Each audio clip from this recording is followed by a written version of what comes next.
Muy buenos días a todos. Mi nombre es Catherine Osorio, soy ingeniero mecánico de la Universidad Pontificia Bolivariana. Actualmente soy docente de pregrado de Ingeniería Mecánica en la misma universidad y el día de hoy quiero hablarles acerca de la operación segura de izaje de cargas y de personas, ya que es necesario que el ingeniero sepa ciertos tipos de condiciones que son necesarias en un izaje de cargas. Entonces, Entonces iniciemos con la presentación. Bueno, el lizaje de cargas de personas, como su nombre lo dice, se iza cargas y personas. El lizaje se refiere solamente al levantamiento de la carga de la persona, no es arrastre ni empuje ni nada, ese tipo de cosas. Entonces los equipos, en una de las primeras condiciones que los equipos debemos utilizarlos para lo que son. Entonces las operaciones de lizaje son bastante comunes en nuestro ejercicio de la ingeniería, independientemente del campo al cual apliquemos. Existen diferentes tipos de equipos: grúa, pesos articulados, montacargas, puente grúa, torre grúa, winch, etc. Lo mismo para izaje de personas, carro canasta, lift. Y la idea de utilizar este tipo de equipos es por la responsabilidad o la complejidad que lleva el levantar la carga pues manualmente. Entonces es una forma fácil y rápida para realizar el izaje como tal. Lo que yo voy a comentarles acá pues estará basado en las normas ASME y ANSI, pues dependiendo del equipo, que cada equipo aplica pues su norma, y la idea es que ustedes a grandes rasgos pues conozcan la información que contienen esas normas. Lo primero que ustedes deben tener claro es que existen 5 aspectos para el lizaje de cargas y de personas. El primer aspecto es el operador. Obviamente es una persona que tiene que tener las capacidades y las condiciones físicas y emocionales, psicológicas también, pues para realizar el lizaje de cargas.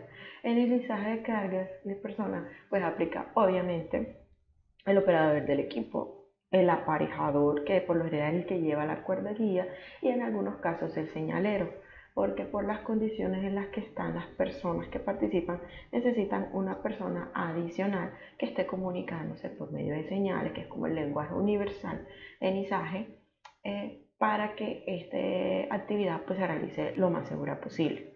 Entonces, contamos con el operador, la carga. Obviamente la carga es necesario saber qué es la carga, qué forma tiene, qué peso tiene, sobre todo la parte del peso, y los puntos de agarre para izarlas correctamente. También es muy importante saber el centro de gravedad, ya que es necesario que el gancho de la grúa, del peso articulado, o el equipo de como tal izaje, esté alineado con el centro de gravedad de la carga para evitar los desbalanceos en ella. También el área de operación, obviamente las condiciones del área pues son muy variables, ya que algunas contienen peligros que obviamente aumentan el riesgo de criticidad en el izaje de cargas. Es muy necesario conocer el área, señalizarla, saber si es de acceso público o no, si van a transitar muchas personas o no. Entonces, hay otras operaciones, otras actividades que de pronto van a afectar lo mío, o sea, hay línea generalizada, etc. Los aparejos, que es todo lo que utilizamos para levantar la carga, y el equipo de izaje. Entonces, en esta presentación voy a centrarme en aparejos y en equipos. Bueno, los aparejos, como lo había dicho, es todo lo que utilizamos para levantar las cargas. Aquí específicamente estoy mostrando slingas, que son los aparejos pues, principales para levantar. Aquí vemos que hay diferentes tipos de slingas, hay sintéticas, de cadena y de cable de acero. Independientemente del tipo de slinga, ellas llevan un amarre y hay unas condiciones para el amarre como tal. Entonces, el amarre tiene que ser estable. Es decir, entre más cantidad de slingas pues yo coloque, pues más estable va a estar la carga, porque quiero que sepan que es importante que la carga no se mueva ni se desbalancee durante el izaje, que esté lo más estable y segura posible, porque hay muchísimo más control sobre ella. Entonces, entre mayor slingas utilice, pues voy a garantizar esa estabilidad. Claramente, hay cargas que por su forma es posible que me compliquen o que coloque n cantidad de slingas, pero es ahí donde participa el ingenio de nosotros, y aún con las slingas que son posibles de utilizar, ella se mantenga estable. La capacidad es súper importante, ya que en todas las slingas tienen una tabla de capacidad. Cuando tú compras una slinga aparece tantas toneladas o tantos kilos o tantas libras de capacidad. obviamente la eslinga tiene que ser capaz de soportar la carga que tiene. Voy a hacer una aclaración. Esa capacidad de las lingas se ve afectada por el amarre que nosotros utilicemos. Es decir, la capacidad que viene en las lingas es en vertical, así como vemos en esta amarre. Pero existen otros tipos de amarre, como vemos canasta, cazada, ahorcado, canasta doble vuelta, ahorcado doble vuelta y canasta invertida, cazada invertida. Entonces vemos que en el caso de las cazadas, que son dos eslingas, que va a haber un ángulo con respecto a la vertical, o sea, van a estar en diagonal, dependiendo pues ese ángulo, va a haber afectada pues la capacidad de la eslinga. Entre más acostada está esta eslinga, menos capacidad va a tener ella, porque recuerden que lo que me levanta la carga es la componente Y. Entonces, a medida que está acostada la eslinga, quien está ganando es la componente X y la componente Y pues se va disminuyendo. Entonces, obviamente, ahorita vamos a mirar qué tanto me afecte de ángulo y en el caso de los ahorcados, pues también. Entonces, eso para que tengan un poco claro, el control es la cuerda guía. Siempre se recomienda y lo van a ver en las normas ASME. Bueno, aquí en la parte de eslinga, en la ASME B30.9, van a ver que en todo lo que las normas ASME que se tienen que ver con los aparejos siempre recomiendan utilizar la cuerda guía para ayudar a controlar y guiar la carga, como el nombre lo dice, y la protección de la eslinga, que sería como el otro factor, el otro aspecto. Entonces siempre cuidarla de las aristas vivas porque la capacidad de la eslinga viene condicionada a que ella se encuentre en buenas condiciones. Si una eslinga no se encuentra bien, idóneamente se encuentra con daño mecánico, pues obviamente la capacidad que dice la tabla de capacidades no va a aplicar. Entonces depende de nosotros como ingenieros aceptar o no aceptar la eslinga. Entonces aquí quería mostrarles pues una tabla de capacidad X. Esto es una eslinga sintética. En el caso de las eslingas sintéticas ellas vienen por ancho y número de capas. Entre más ancho y más número de capas, obviamente más resiste la eslinga. Y vean que en este caso trae las tres capacidades en vertical, en ahorcado y en canasta. Entonces, como les había mencionado anteriormente, cuando se forman las cazadas, el ángulo me afecta, el ángulo que forma la eslinga con respecto a la horizontal, pues me afecta la capacidad de ella. Esta tablita la tomé de la 930.9. Entonces ella me dice, cuando el amarre está a 60 grados, se reduce la capacidad de la eslinga un 14%, cuando es a 45 grados se reduce el 30% y cuando es 30 grados se reduce el 50%. Y también la norma hace la aclaración. Cuando el izaje o las eslingas están formando un ángulo menor a 30 grados, el izaje no se hace. Entonces es muy importante, ingenieros, mínimo, el ángulo es 30 grados y ven que aún con 30 grados la capacidad de la eslinga está a la mitad. Cuando son ahorcados siempre se reduce el 25%. Entonces vean que en esta imagen hay una cazada y hay ahorcado. Entonces debe haber la reducción de la capacidad tanto por la cazada como por el ahorcado. Como les había dicho anteriormente, la capacidad de la eslinga funciona así solo si ella se encuentra en condiciones idóneas de operación. Entonces vean que ellas deben estar libres de todo daño mecánico, roturas, quemaduras, doblez, deformaciones, deflexiones, etcétera, etcétera, independientemente el tipo de eslinga. ¿Listo? En el caso de los cables, la ASME B30.9 hace una aclaración con respecto a la cantidad de alambres rotos que ella se le permite como eslinga, porque también hay unas condiciones de cuando el cable de acero puede utilizar un puente grúa o una grúa móvil, una cantidad de alambres rotos. Entonces, en el caso de eslinga, se toma que solamente se permiten hasta 10 alambres rotos en un paso o 5 alambres rotos en el mismo torón en un paso. La otra condición, pues que refuerza un poquito lo que dije antes, es el control con respecto a los dobleces o las aristas vivas. Siempre utilizar cartones, de hecho las eslingas viejas también se pueden utilizar, sintéticas viejas, se pueden utilizar ahí en los bordes. Plástico, medios, tubos, también los utilizan. Y en el caso de las eslingas de cable de acero, la ASME 30.9 también hace la aclaración que para cuidarla de esa deformación plástica que pueda haber por doblez o curvaturas, dice que la relación mínima que debe manejarse para una curvatura en una eslinga de cable de acero es que esta sea 25 veces el diámetro de la eslinga. Dentro de los aparejos también podemos encontrar los ganchos. Bueno, estos son regidos ya bajo la norma 930.10. Hay unas consideraciones de los ganchos de criterios de rechazo, donde dice que no se le permite más del 5% de la apertura de garganta, el 10% de desgaste en el asiento y cualquier tipo de torsión. Esas son condiciones de rechazo de los ganchos. Ahora, ellos deben tener una capacidad y deben ser capaces de soportar la carga a la que están pues, van a aplicar o van a levantar. Ellos deben contar con pestillo de seguridad y ese pestillo de seguridad siempre debe ir hacia arriba. En la posición del pestillo de seguridad no se puede colocar eslingas, o sea, las eslingas deben colocarse en el asiento del gancho y solamente se les permite trabajar a 90 grados, o sea, solamente en esta área de sección de 90 grados pueden colocar eslingas, ya que si se pasa en esa sección ya estarían en el área del pestillo. También en los aparejos encontramos los grilletes, todos los demás aparejos, grilletes, cáncamos, tensores, ya son regidos por la 930.26, que de hecho se llama accesorios de izaje. Entonces, en el caso de los grilletes también deben tener su capacidad y obviamente debe soportar la carga. El perno del grillete siempre va con el gancho y en el asiento siempre van las eslingas. A diferencia de los ganchos, ellos trabajan a 120 grados y cualquier tipo de deformación que se vea tanto en el perno como en el asiento se debe rechazar. Ellos también se les permite máximo un 10% de desgaste en el asiento. Entonces, cuando se hagan ahorcados también con los grilletes, el perno del grillete debe ir con el ojo de la eslinga. Bueno, aquí quería como mencionar o mostrar los otros tipos de aparejos que pueden aplicar. Encontramos los palomier, que son prácticamente las vigas que nosotros diseñamos para el izaje, ya que la carga no puede doblarse, deformarse, de pronto es tubería, lo cual es un poco más complicado el tema de estabilidad por cazadas. Entonces utilizamos vigas como palomier, como las que tenemos aquí, que son amarres en vertical y garantizamos esa estabilidad. Son válidas y están tomadas bajo la norma de 30.26, son totalmente válidas, pero debe tener marcada la capacidad de ese palmier.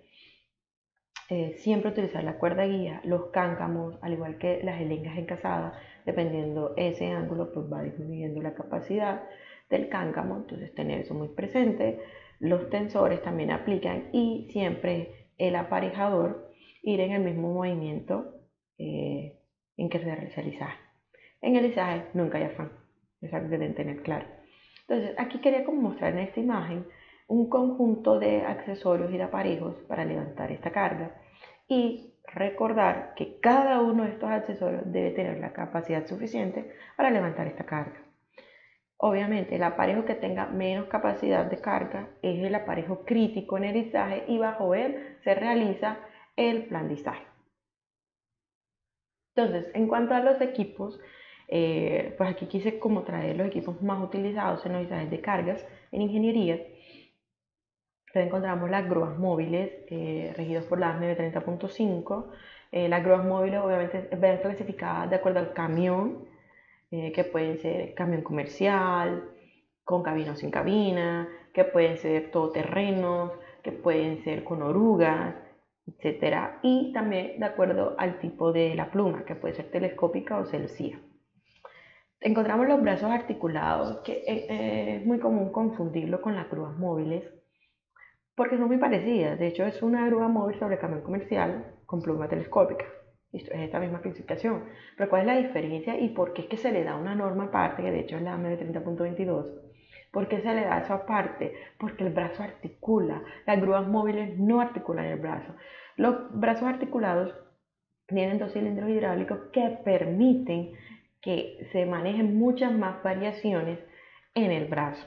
Obviamente esta puede llegar a accesos mucho más remotos o condiciones que de pronto en el montaje otras partes de la infraestructura no te permite como grúa móvil llegar. Entonces, también la variación de ellas y de pronto, por eso también parte de la separación de la norma, es que las grúas móviles no pueden trabajar en niveles o en sitios con desniveles mayor a 1 grado. Claro, los brazos articulados sí te lo permiten porque esa compensación de desnivel la puedes alcanzar con el mismo brazo. Entonces, por eso en parte está como la división de ellas. Las torregrúas, que son más que todo utilizadas en sistemas de construcción, regidas por las B30.3 y B30.4. Están los puentegrúas, que están regidos por las B30.2, B30.11 y B30.17. Si hablamos como tal de la estructura, porque también son regidos por la ASME B30.16 para el tema de los polipastos. La diferencia entre cada una de las normas varía en la posición de la viga puente y del trolley. Listo, el trolley es el que se mueve a lo largo de la viga puente. Entonces, cuando la viga puente está por encima del riel y el trolley por encima de la viga puente, es la M30.2. Cuando la viga puente está colgando del riel y el trolley está colgando de la viga puente, es la M30.11. En esa M30.11 también entran los monorrieles y las grúas pórticos. Y en el caso de que la viga puente esté por encima del riel y el polipasto está colgando, entonces es la M30.17. Polipastos como tal y trolley es la M30.16. Entran los montacargas, que ya es con la norma ANSI y TDSF, la B56.1, donde me toma como los montacargas como lo vemos aquí, que son los montacargas tradicionales que pueden ser combustión o eléctricos. Obviamente cada uno una condición, más que todo para condiciones todoterreno, aunque pueden tener llantas macizas para trabajarlos en bodegas, pero es para mucha más alta carga. También en esta norma de montacargas también encontramos los apiladores, que son los que utilizan más que todo en las bodegas, sobre todo en las bodegas con altos niveles de bodegas, y que de pronto pueden ver en los centros comerciales como recoge pedidos. Y están las traspaletas, porque aunque levantan 15 centímetros, levantan carga y transporte, aunque sean 15 centímetros de levante. Entonces son considerados también montacargas y también entrarían. Y para alisaje de personas estarían las plataformas de tijeras, bajo la norma ANSI, la 92.6, que son bastante utilizadas sobre todo en los centros comerciales. Alcanzan gran altura. Lo que pasa es que el desplazamiento de ellas es simplemente una plataforma y tiene que moverse toda la plataforma completa. También encontramos manlift, que eso lo encontrarán mucho en los montajes, en cualquier tipo de montajes, que es también por la norma ANSI, la CIA A92.5. Es un brazo que articula, ¿listo? También tiene 2 cilindros hidráulicos que hacen que el brazo articule y obviamente te da muchísimo mayor alcance de pronto a condiciones o a lugares donde es difícil acceder. Ahí la canasta puede transportarse independientemente del carro que lo está transportando como tal abajo. Y está el carro canasta, que es el que más se utiliza por las personas por el sistema eléctrico.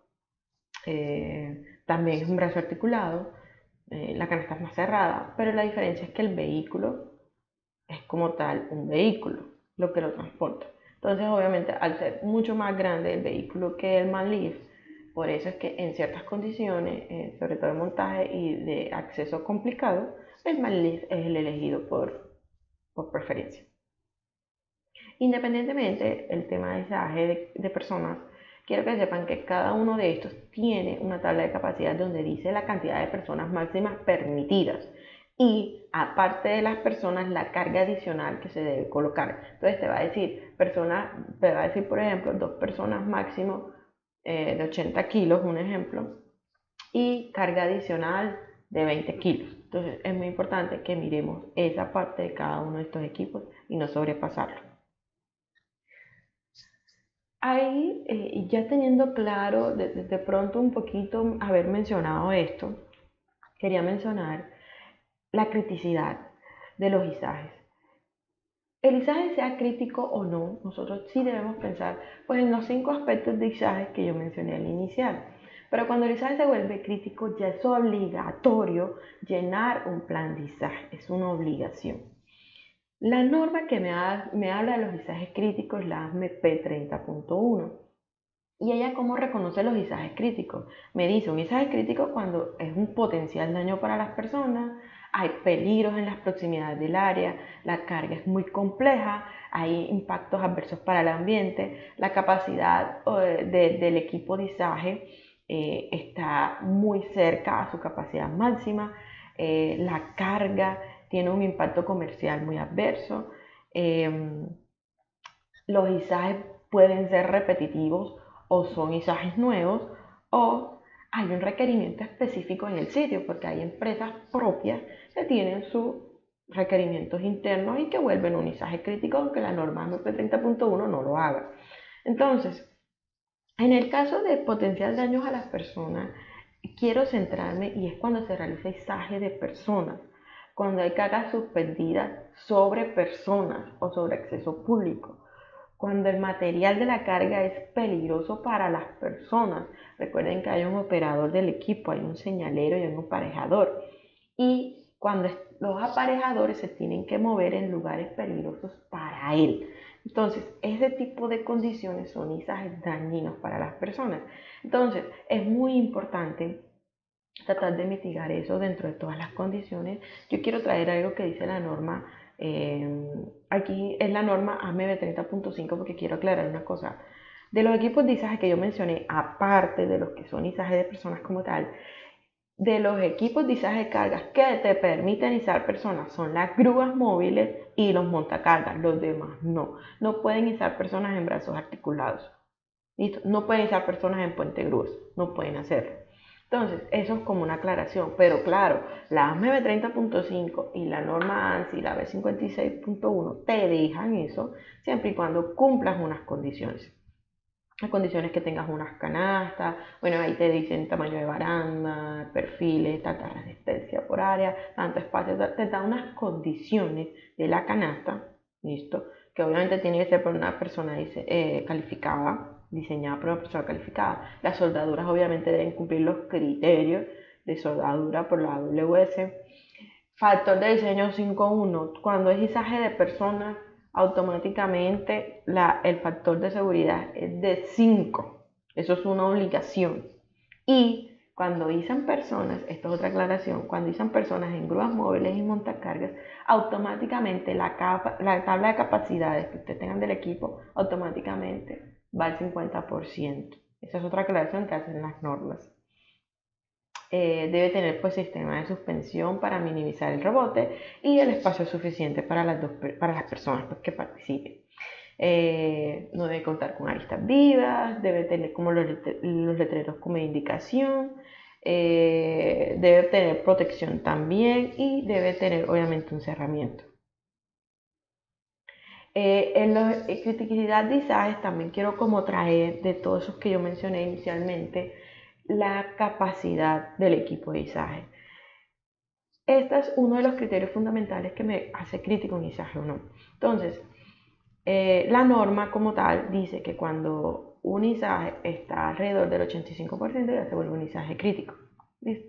Entonces, obviamente las tablas de capacidades están llevadas con respecto al radio, la longitud de pluma y a la altura de la pluma, pero quiero que tengan en cuenta que esas tablas de capacidades también vienen condicionadas por la extensión de la pluma, es decir, la tabla de capacidades con la extensión de la pluma completa o con media pluma no va a ser la misma, ¿listo? A pesar de que tenga el mismo radio y la misma altura de pluma. También lo mismo la extensión de estabilizadores, ¿listo? Hay grúas que te permiten 50% de extensión de estabilizador y otras al 100%, entonces como que verifiquen eso. El cuadrante de operación, no es lo mismo trabajar de frente, de lado, hacia atrás, sobre cabeza, es totalmente diferente y las tablas de capacidad también vienen condicionadas a eso. A las contrapesas, que eso casi nunca lo miran, a las contrapesas también. Al peso del cable, he visto accidentes de grúas porque no tienen en cuenta el peso del cable, también tienen que tener en cuenta el peso del cable cuando aplique y el peso de los aparejos. Todo esto, el peso del cable, el peso de los aparejos, viene siendo parte de la carga bruta, que es la carga neta, que es la carga que voy a levantar, más los pesos adicionales. ¿Listo? Todo lo que está debajo del gancho tiene que sumar. Entonces, todo eso viene la carga bruta. Eso se divide en la capacidad bruta, es la capacidad del equipo. Todo eso por 100. Eso me da el porcentaje de la capacidad del izaje. Ya dependiendo, internamente hay empresas como Ecopetrol que te dicen que desde el 75% es izaje crítico, etcétera, etcétera. Entonces ahí pues se tiene que calcular. Entonces, condiciones también muy generales de operación segura es que en la grúa no trabajen por menos del nivel de 1 grado. El gancho alineado siempre al centro de gravedad, detener el izaje cuando la velocidad del viento alcanza los 30 mph. El izaje es para izar, levantar carga, no arrastrar. y mantener la distancia con las líneas energizadas. Aquí quise traerla, esta específicamente de las grúas móviles. Quise traer, miren que dependiendo los kilovatios, los kilovoltios que tiene pues la línea energizada, pues la distancia que debe mantener la pluma con respecto a esa línea. Si usted no sabe si la línea está energizada o no, asúmala que está energizada. También es muy común que se utilicen los polines. Pueden utilizar polines, sí, pero ten en cuenta que los polines deben tener 3 veces el área mayor que la zapata, ¿listo? De la grúa. Entonces que la tengan y que esos polines deben estar conjuntos, deben estar unidos. A veces se les pasa un espárrago para garantizar que la unión de estos polines. No utilizar ningún tipo de elemento para mantener la alineación del estabilizador. El estabilizador trabaja completamente. Dejen que su zapata, dejen que su cilindro hidráulico del estabilizador trabaje y siempre trabajar sobre superficies en lo posible niveladas. ¿Listo? Manteniendo pues toda la posición y evitando todo ese tipo de condiciones que me puedan generar volteos o desestabilización del equipo. Bueno, aquí está, pues quería mostrar que es el lenguaje universal para aprendizaje de cargas y de personas, que son las señales, que deben saberlas, deben conocerlas, y el plandizaje. Se recomienda realizar un plandizaje, es como la recomendación, pero es obligatorio cuando es aprendizaje crítico. ¿Listo? Ya con esto, pues finalizo mi presentación y quiero como terminarla diciendo, tengan muy claro, sean seguros, somos ingenieros, somos técnicos, pero también debemos pensar en la vida de las personas. Es responsabilidad de nosotros las personas que están a nuestro cargo. Entonces, garanticémosles un buen trabajo seguro. Muchas gracias.